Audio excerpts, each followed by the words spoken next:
আসসালামু আলাইকুম everyone, welcome to my channel Eshita UK vlogs. আজকে আরেকটা নতুন ভিডিও নিয়ে চলে আসলাম আপনাদের মাঝে। আজকে আপনাদের দেখাবো ইংল্যান্ডের ফার্ম শপগুলো দেখতে কেমন হয়। এই শপে আপনারা যাই দেখবেন সব কিছুই তাদের উৎপাদিত এবং হাতে তৈরি প্রোডাক্ট। কিছু কিছু প্রোডাক্ট আছে বাইরে থেকে কেনা। এখানে আপনারা ফ্রেশ প্রায় সব কিছুই পাবেন।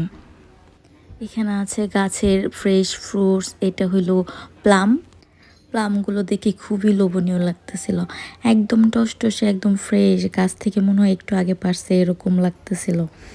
এখানে আছে বিভিন্ন ধরনের অ্যাপেল, এখানে আছে হ্যান্ডমেড আইসক্রিম, এখানে বিভিন্ন ধরনের আইসক্রিম আছে। তারপর আছে এদের মুরগির ডিম, হাঁসের ডিম এবং কি কোয়েলের ডিমও আছে এদের। আমরা প্রায়ই আসি হাঁসের ডিমটা নেওয়ার জন্য, কারণ আমাদের হাঁসের ডিমটা খুবই ভালো লাগে। আর এগুলা দেখেন একদম ফ্রেশ ওদের চাষ করা সবজি, একদম টাটকা টাটকা সবজি।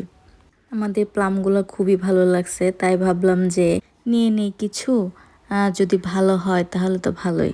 কারণ প্লামগুলো বেশিরভাগ সময় টক হয়, আমরা দোকান থেকে যখন কিনি তখন ওগুলা টক হয়, বেশি একটা মিষ্টি হয় না।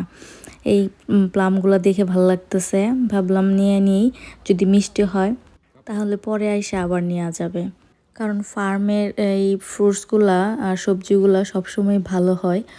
অনেক সময় আছে যে সব ক্ষেত্রে ভালো হয় না, কিন্তু আমি বেশিরভাগ সময় ভালো পাইছি। তাই আমি ফার্ম সবগুলোতে আসলে কিছু ফ্রেশ জিনিস নেওয়ার চেষ্টা করি, যেগুলো আর কি ভালো লাগে তাই এগুলো নিয়ে যাই। বাট দাম থাকে অনেক, কিন্তু জিনিস যেটা ভালো দাম তো একটু বেশি হবেই, তাই না? সবজিগুলোও দেখে ভালো লাগতেছে, কিন্তু আমি সবজি একটাও নিব না, কারণ আমার বাসায় অনেকগুলো সবজি আছে। এই সবজিগুলো খেতে খুবই মজা হয়, কারণ বুঝতেই পারতেছেন একদম ফ্রেশ ক্ষেত থেকে তোলা সবজিগুলা, সার টার ছাড়া একদম সবজিগুলা। আমরা মেনলি আসছি হাঁসের ডিম নিতে। এখানের হাঁসের ডিমগুলো আবার বাংলাদেশের হাঁসের ডিমের মতো অত টেস্ট নাই, তবুও বুঝেন না, না পাইলে নাই, মামার চেয়ে কানা মামাই ভালো। যেটাই পাওয়া যায় সেটাই শুকর আলহামদুলিল্লাহ। কোয়েলের ডিমগুলো দেখে ভালো লাগতেছিল, তাই ভাবলাম যে একটা বক্স নিয়ে নেই। আমি দেশেই কোয়েলের ডিম খাইছি, এখানে খাওয়া হয় নাই, তো ভাবলাম যে নিয়ে নেই। আর হাঁসের ডিম কিছু নিয়ে নিলাম, এইটার জন্যই মেন আসা। হাঁসের ডিমগুলো তারা সামনে রাইখা দেয়, যে যার মতো বেছে বেছে নিতে পারে। আমি ওরকমভাবে বেছে বেছে নিয়ে নিলাম কয়েকটা। এখানে আছে বিভিন্ন ধরনের মিল্ক আর চিজ, তারপরে ইয়োগার্ট। এখানে তারা হাতের তৈরি ডেজার্টগুলো বানায় রাখছে, ডেজার্টগুলো মজা হয় অনেক। আরও আছে এখানে বিভিন্ন ধরনের খাবার ওরা কুক করে রাখছে, এগুলো জাস্ট মাইক্রো ওভেনে দিয়ে গরম করেই খাওয়া যায়। এটা পুরোটা রান্না করে ওরা বক্স করে বিক্রি করে।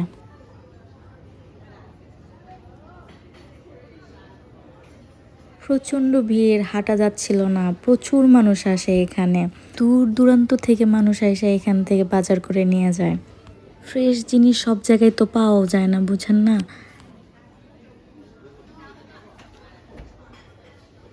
এখানে আছে ভেজিটেবল চিপস, বিভিন্ন ধরনের ভেজিটেবল দিয়ে এরা চিপস বানায় রাখে। আমার খুবই অবাক লাগে যে এরা কচু দিয়েও চিপস বানায়, বিটরোস, কচু, সব কিছু দিয়ে এরা চিপস বানায়। খেতে অনেক মজা হয়, কিন্তু এটা এদের বানানো না, এগুলা বাইরেও পাওয়া যায়। এরা এখানে রেখে দিচ্ছে, অনেকে কিনে কিনে খায়। এই ব্রেডগুলা এদের হাতে তৈরি বানানো। ওই পাশটা ক্যাফে, একটা ছোটোখাটো ক্যাফে, এই শপের ভিতরেই সব কিছু। এইখানে বেশিরভাগ বয়স্ক মানুষরাই বেশি আসে, দেখেন ক্যাফেটাতে বয়স্ক মানুষরাই একদম বেশি। বন্ধু বান্ধবরা মিলে এখানে আইসা টাইম পাস করে বয়স্ক মানুষরা। এগুলো হইলো কেক, বিভিন্ন ফ্লেভারের কেক, বিভিন্ন ধরনের বিভিন্ন ফ্রুটসের, ভেজিটেবলের কেক আছে এখানে।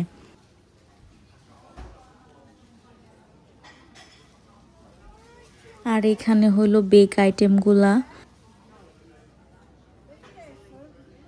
আমাদের জিনিস সব নেওয়া শেষ, আমরা এখন কিউতে দাঁড়াইছি, পে করে বাসার দিকে রওনা দিব। আজকের ভিডিওটা এই পর্যন্তই। ভালো থাকবেন, সুস্থ থাকবেন, আমাদের জন্য বেশি বেশি দোয়া করবেন এবং আল্লাহ হাফেজ।